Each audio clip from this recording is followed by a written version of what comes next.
Thanks for tuning in for another round of Inside F&M Wrestling. I'm Brad Weltmer here for GoDiplomats.com, along with Franklin Marshall head wrestling coach Mike Rogers. Mike, thanks for joining us here today. So last week, your team traveled to number 11 to Lehigh. It was a tough matchup against one of the nation's top teams. There looked to be some positives to take away from that match. Robert Ruiz's pin at 141. Your heavyweights performed pretty well, Charles Kirkestner and Isaiah Cromwell. Talk about the importance of your guys competing in an environment like they have up there in Lehigh, and what you and your coaching staff can take away from a match like that. Yeah, well, obviously Lehigh was a big step up for us, for the program, for our guys. But I think we're at the point now we need to start kind of expanding the teams that we go after and the teams that we're seeing. Even though the result may not be, obviously you're always trying to get the win, but just the experience is huge, like you said. Being in that environment, wrestling the number 11th team in the country, most of the guys are ranked either nationally or at least in the conference. And again, we're going to see those guys at the end of the year, so at least now we know what to expect. And I think our guys overall, they fought, they went out there and wrestled hard. And that's what we were looking for, just perform and go out there and put the pressure on them.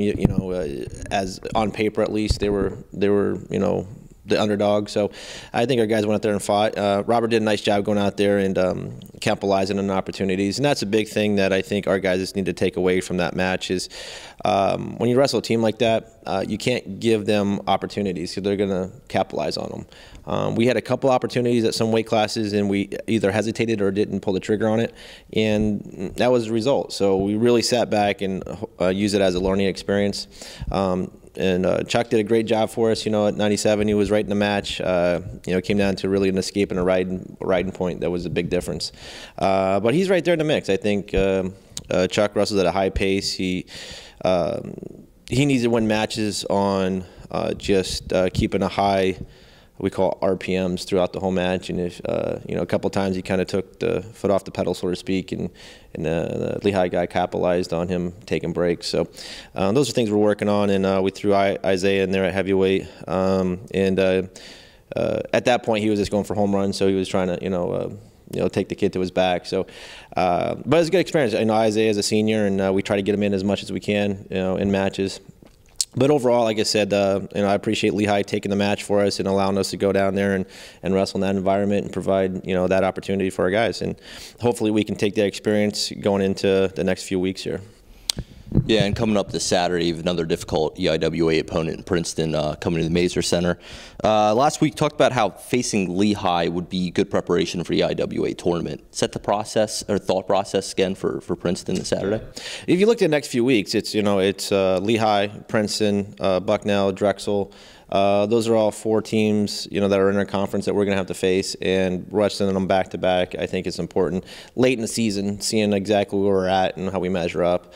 Again, Princeton's going to be another tough opponent. They're, a lot of the guys are ranked either in the conference or in the country. And again, if we want to be in that category of wrestling, we have to be able to beat them or at least compete with them. So that's why we put them on the schedule. It's going to be another tough match, but it's going to be, I think, we got to take advantage of opportunities that we put ourselves in. And our guys are starting to realize that when you wrestle a high-level competition like that, you may only get one or two opportunities to score, and you need to take those opportunities. And we're not seizing those situations. If we start doing that, I think the match can be very competitive. And your program's hosting Alumni Night this Saturday, so just talk about some of the things you and your program have planned. Yeah, it's Alumni Night, so hopefully most of the guys, the guys that can make it can come back and see the program and watch the match. And we're going to do a little social before, kind of meet and greet, an hour before the match in the Hall of Fame room, and then after the match around 8:30 at the Brickyard, we're going to have a little bit more of a formal social.